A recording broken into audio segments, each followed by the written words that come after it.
As Matheus sips on a coconut on this beach, what do you think is going through his mind? While dreaming of escaping poverty by becoming a footballer, instead, he created a game that took the world by storm. Today, we'll take a closer look at the surprising story of Agario, a game that became an addiction for millions.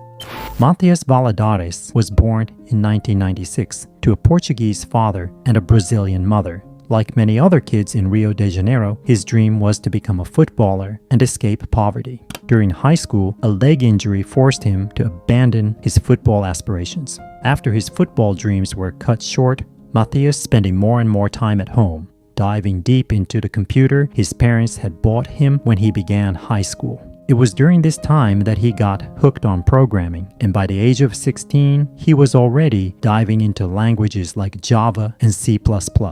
A small group of 37 friends he met on the Fortune Forum would later introduce the world to a multimillionaire game developer. Before the Agario explosion, Matheus was quietly building his path as a developer.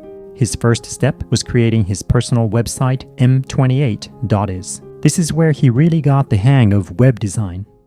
By 2014, he took his first step into the gaming world with Dig, a game where the players controlled round digging machines to collect points and eliminate opponents. When he ran into naming issues, he just went with Dig.io as a quick fix. Little did he know, he was accidentally creating one of the first big .io games. He also developed two other games, Diepio and Florio, which went unnoticed at the time but were actually early signs of his impending success.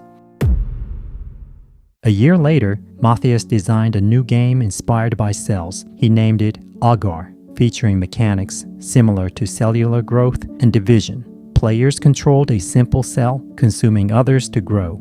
On April 28, 2015, he released the first version to his programmer friends on 4chan. They quickly became addicted and contributed to its development. When one of them shared it on Reddit, something unexpected happened. The Reddit community loved Agario and began sharing it with their favorite content creators. Within a week, it went viral among streamers. When PewDiePie played it, the game exploded. Ask Melanie sucking me.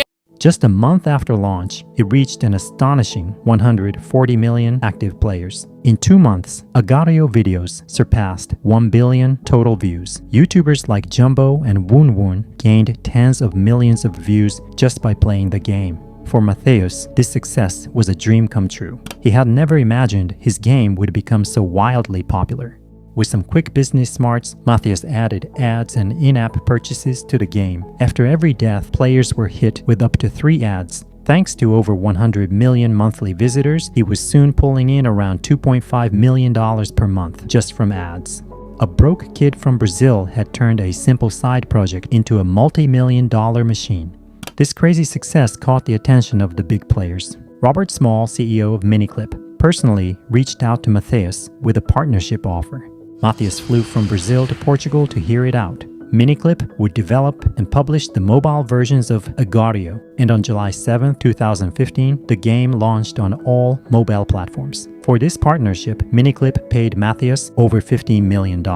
Together, they kept building on the game, adding new features and taking it to the next level. Up until 2017, Agario was everywhere. It ruled the app stores. But then, things went downhill fast.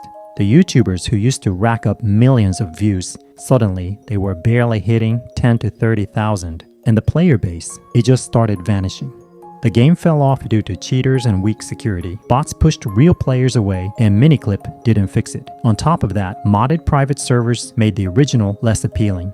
Today, Agario is more of a nostalgic memory. It still earns money, but it's no longer in the spotlight. Matheus now lives a modest life with his millions, though not active on social media. His rare posts show him traveling the world. The Brazilian multimillionaire who achieved fame in his early 20s continues sipping cocktails on the beach.